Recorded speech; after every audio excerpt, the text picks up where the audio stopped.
Bek Milan Matteo Gabbia mengungkapkan rahasia peningkatan performanya saat ini.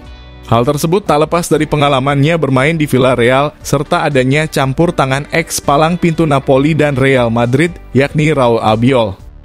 Gabbia di awal musim ini tersingkir dari skuad Stefano Pioli karena kalah bersaing dengan bek lain macam Fikayo Tomori, Malik Thiaw, hingga bek muda Giancarlo Simic. Gabbia pun lantas dipinjamkan ke Villarreal, namun pasca setengah musim di Spanyol, ia dipanggil kembali ke San Siro karena Milan mengalami krisis bek tengah. Meski hanya setengah musim pergi dari Milan, namun performa Gabbia meningkat secara drastis. Stefano Pioli pun tak ragu untuk terus memainkannya di jantung pertahanan Rossoneri. Penampilan Gabbia pun mendapat banyak pujian dari fans Il Diavolo Rosso. Tak sedikit dari mereka yang membandingkan Gabbia dengan bek legendaris Italia Alessandro Nesta. Selama membela The Yellow Submarine, Matteo Gabbia bertemu dengan Raul Albiol, di mana sebelumnya Albiol sendiri juga pernah bermain di Italia bersama Napoli. Gabbia pun sering mendapat bantuan dari Albiol sehingga berdampak pada penampilannya di San Siro saat ini. Raul adalah salah satu orang yang banyak membantu saya di Villarreal. Ia juga bisa berbicara bahasa Italia, sehingga semuanya menjadi lebih mudah. Ia orang yang sangat baik, saya punya hubungan yang baik dengan dirinya. Raul telah memberi saya beberapa nasihat, oleh karena itu pantas untuk menyebutkan bantuannya dalam kemajuan ini. Tegas bek asal Italia tersebut.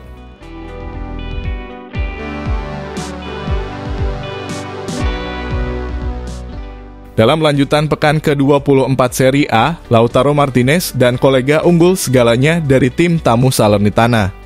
Skuad Simone Inzaghi tampil superior di laga tersebut, di mana 4 gol Inter dicetak oleh Marcus Thuram, Lautaro Martinez, Denzel Dumfries, dan Marko Arnautovic. Dengan kemenangan ini, Inter mampu mengukuhkan posisi mereka sebagai kapolista dengan perolehan 63 poin dari 24 pertandingan.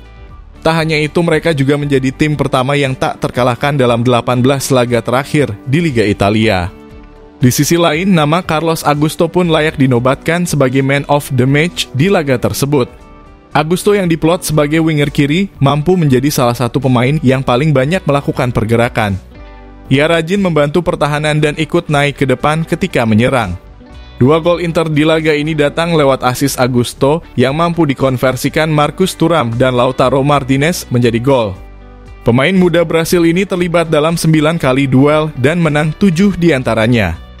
Ia berhasil mencatatkan 93% umpan akurat dengan membuat 59 sentuhan. Tak hanya itu, sebiji gol yang dicetak Il Capitano Lautaro Martinez membuat dirinya resmi masuk daftar eksklusif klub. Menurut data Opta, pemain Argentina itu kini bersanding dengan para legenda La Benea Mata. Martinez jadi pemain ketiga dalam sejarah Inter yang berhasil membukukan lebih dari 20 gol dalam 3 musim beruntun. Semenjak Giuseppe Meazza melakukannya di musim 1929-30 hingga 1933-34. Disusul dengan Istvan Yers di edisi 1948-49 hingga 1951-52. Alhasil, dalam kondisi kepercayaan diri yang tinggi ini, Inter akan menyambut Atletico Madrid di babak 16 besar Liga Champions pada Rabu 21 Februari dini hari. Saya sangat senang dengan hasil ini. Kami bekerja untuk mencapai tujuan tim, tetapi untuk pencapaian pribadi juga bagus. Kami bermain dengan sangat baik dan melakukan pendekatan yang tepat. Ini akan menjadi sebuah pertanda baik dan ini jalur yang benar, ujar Kapten Inter Milan tersebut.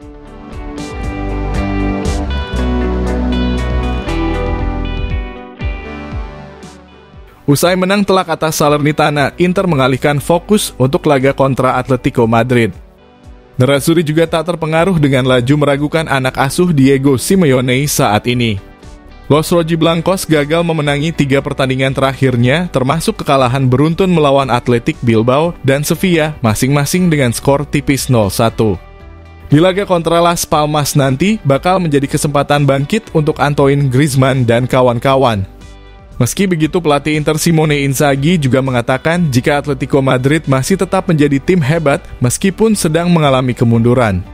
Mereka tak terkalahkan dalam 25 pertandingan kandang, sedangkan di pertandingan terakhir mereka melepaskan 30 percobaan tanpa mencetak gol.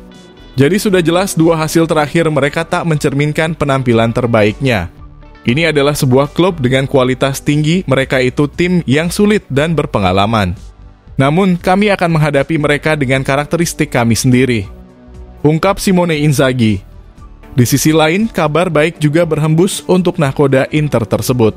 Menurut La Gazzetta dello Sport, Inzaghi yang kontraknya tersisa sampai Juni 2025 akan diganjar kontrak baru selama setahun secara otomatis jika Inter meraih Scudetto di akhir musim nanti. Gajinya yang kini berkisar 5,5 juta euro per musim juga akan naik secara signifikan. Di bawah tangan dingin Inzaghi, Inter memang menjelma menjadi tim papan atas yang sulit ditaklukkan di Italia maupun Eropa. Capaian itu terasa istimewa karena ia tak dibekali kekuatan finansial yang kuat layaknya Real Madrid, Manchester City, ataupun Bayern Munchen. Meski begitu, Inter tak pernah nirgelar di setiap musimnya selama 3 tahun ke belakang. Jika dominasi ini terus berlanjut, maka tak akan ada yang mampu membendung Inter dalam meraih ambisi besar mereka di musim ini.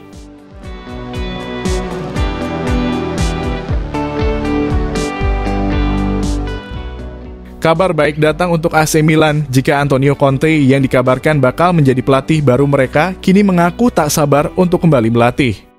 Conte memang sekarang sedang menganggur pasca menjadi arsitek Tottenham Hotspur. Ketika tengah menganggur, ia banyak dikaitkan dengan beberapa klub besar Eropa dan salah satunya adalah AC Milan.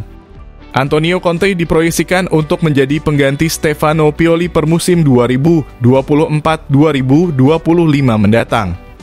Kabarnya ex-nahkoda Inter dan Juventus itu sudah sepakat merapat ke San Siro.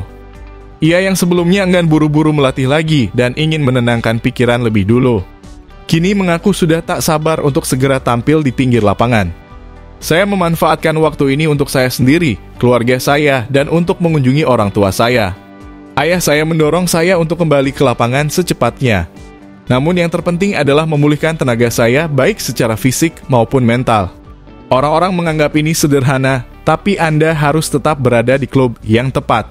Klub yang sesuai dengan ambisi Anda, klub yang siap mengambil langkah untuk menjuarai Liga Champions. Pungkas Antonio Conte. Dengan pernyataannya itu, maka tentu saja ini bisa menjadi sinyal positif bagi AC Milan. Mengingat mereka juga punya sejarah panjang nan gemilang di turnamen tersebut. Ditambah lagi, manajemen saat ini juga bersedia berinvestasi penuh dalam membangun tim serta membuat Milan kembali berjaya seperti dulu.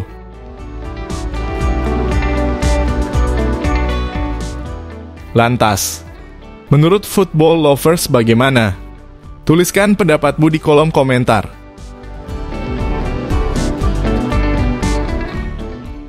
Jika kalian setuju dengan video ini, bisa share ke media sosialmu, agar teman-teman kalian juga tahu. Dan jangan lupa like, komen, dan subscribe channel ini.